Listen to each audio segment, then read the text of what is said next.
તો છોટાઉદેપુરના બોડેલીની નવીન તાલુકા પંચાયત કચેરી માટેની જગ્યાના વિવાદને મામલે વકીલ મંડળનો આંશિક વિજય થયો છે। ત્યારે વિવાદિત સ્થળ ઉપર તાલુકા પંચાયત કચેરીના બાંધકામ ઉપર નામદાર કોર્ટનો સ્ટે મુકાયો છે। ત્યારે હાલ પૂરતી યથાવત સ્થિતિ જાળવી રાખવા કોર્ટે આદેશ કર્યો છે। ત્યારે બોડેલી કોર્ટ સંકુલ આગળની ખુલ્લી જગ્યામાં તંત્ર દ્વારા તાલુકા પંચાયત કચેરીના બાંધકામ માટેની તૈયારીઓ શરૂ કરાઈ હતી। ત્યારે આ જગ્યાની વકીલ મંડળ દ્વારા પાર્કિંગ સહિત કોર્ટ ઉપયોગી હેતુ માટે પણ માંગણી કરાઈ હતી, છતાં તંત્ર દ્વારા તાલુકા પંચાયત કચેરી માટે ફાળવી દેવાતા વકીલ મંડળે કોર્ટમાં દાવો દાખલ કર્યો હતો। ત્યારે સરકારી નાણાંનો દુર્વ્યય ન થાય તે માટે વકીલ મંડળ દ્વારા સ્ટે માટે અરજી કરવામાં આવી હતી, જેથી વકીલ મંડળની અરજીને નામદાર કોર્ટે ગ્રાહ્ય રાખીને સ્ટે આપ્યો છે।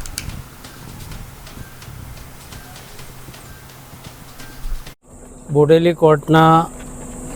પટાંગણ આગળ જે જગ્યાની માગણી માટે અમે દાવો દાખલ કર્યો એ જ વખતે મેં સૌનું ધ્યાન દોર્યું હતું કે અમારું મેરિટ ખૂબ ઊંચું છે। અમે માત્ર હવામાં ગોળીબાર નથી કરતા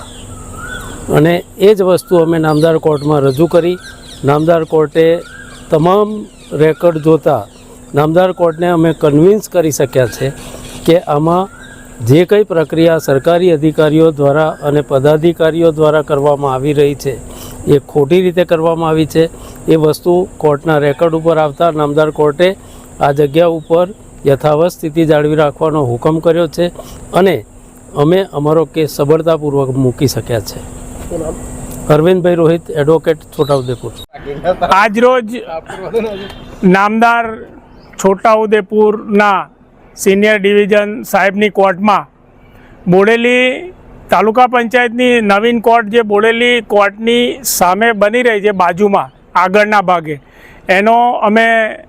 સિવિલ સૂટ 2/25થી દાખલ કરેલો અને ગઈ તારીખે નામદાર કોર્ટના આદેશ મુજબ સ્થળ સ્થિતિનો પંચકાસ હતો, એમાં પંચો અને બધા પક્ષકારો હાજર રહ્યા હતા। આજરોજ વધુ સુનાવણી હતી એટલે નામદાર કોર્ટની અંદર અમારા એડવોકેટ શ્રી એજે રોહિત સાહેબ, જે કે અમીન સાહેબ, વિમલભાઈ શાહ, નીરજભાઈ પંચોલી તથા પૂરી સમગ્ર અમારી બોડેલી બાર એસોસિએશનની ટીમ, હોદ્દેદારશ્રીઓ બધા હાજર રહ્યા હતા સુનાવણીમાં અને પ્રતિવાદી પક્ષે ડીડીઓ સાહેબ જાતે હાજર હતા, કલેક્ટરશ્રીના પ્રતિનિધિ હતા, મામલેદારશ્રી હતા, ટીડીઓ શ્રી હતા અને બાંધકામ વિભાગના અધિકારીઓ હતા। પરંતુ એક સૂચક જે ગેરહાજરી કહેવામાં આવે એ તાલુકા પ્રમુખશ્રીની હતી, કારણ કે જે આખો વિવાદ છે એ તાલુકા પંચાયત કચેરીનું નવીન બાંધકામનો છે અને તાલુકા પ્રમુખશ્રીની ગેરહાજરી એ સૂચવી રહી છે કે કંઈક ને કંઈક જગ્યાએ એમની ભૂલ થઈ છે એવું માની લેવું છે। એટલે આજે નામદાર કોર્ટની અંદર ડીડીઓ સાહેબ તરફથી પણ એમના વકીલ શ્રી SR ચૌહાણ અને સરકાર તરફે જે બી પુરાણી સાહેબ હાજર હતા અને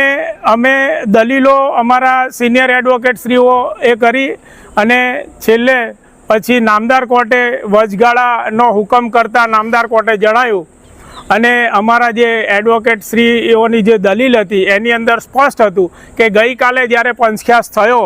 ત્યારે નામદાર કોર્ટની અંદર મેટર ચાલુ હતી, તેમ છતાં આ લોકોએ GCB લગાડ્યા, ટ્રેક્ટરો અને ડમ્પરો વચ્ચે ત્યાં સફાઈની કામગીરી કરી। એટલે આ બાબતે ગંભીરતા તો હતી જ, પરંતુ સાથે સાથે આ જે નામદાર કોર્ટની અંદર જે વચગાળાના સ્ટેની માંગણી કરવામાં આવી એની અંદર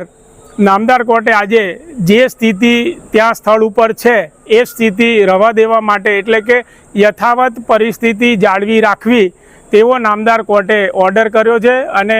સત્ય હોય ત્યાં જીત હોય એટલે કે સત્ય મેં જયતે। આખરે આજે અમારા એડવોકેટશ્રીઓ અમે જે જાહેર જનતા અને જાહેર પબ્લિકના પ્રશ્નને લઈ અને આ અમે દાવો દાખલ કર્યો હતો એની અંદર આ પ્રથમ સ્ટેજે અમારો પ્રથમ સ્ટેજે વિજય થયો છે। આ બાબતે હું મારા સિનિયર એડવોકેટ એજે રોહિત સાહેબ,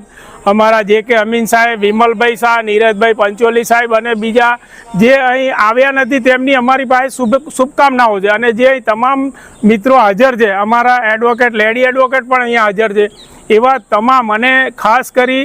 જે બોડેલીના વેપારી વર્ગ અને જે બોડેલીના આજુબાજુના વિસ્તારના લોકો આ દાવો દાખલ કર્યા પછી અસંખ્ય ફોન મારી પર આવ્યા છે કે ખરેખર આ જગ્યા માટે અમે તમને કહી નથી શકતા, પરંતુ આ જગ્યાની અંદર નાની જગ્યામાં જે તાલુકા પંચાયત બનવા જઈ રહી છે એને તમે અટકાવવાનું જે કામ કરી રહ્યા છો એ અમે તમને બધાને શુભકામનાઓ પાઠવીએ છીએ. એવી રીતે બોડેલી શહેરના આગેવાનોના પણ ફોન અમારી પર આવ્યા છે. એટલે હું એ તમામ આગેવાનોને પણ કહેવા માગું છું કે તમારી જે લાગણી છે અને દરેક નાગરિકની લાગણી છે એને આજે ન્યાય મંદિર કોર્ટે જે નિર્ણય કર્યો છે એને અમે આવકારીએ છીએ અને અમે નતમસ્તક રહીને આ ઓર્ડર અમે સ્વીકાર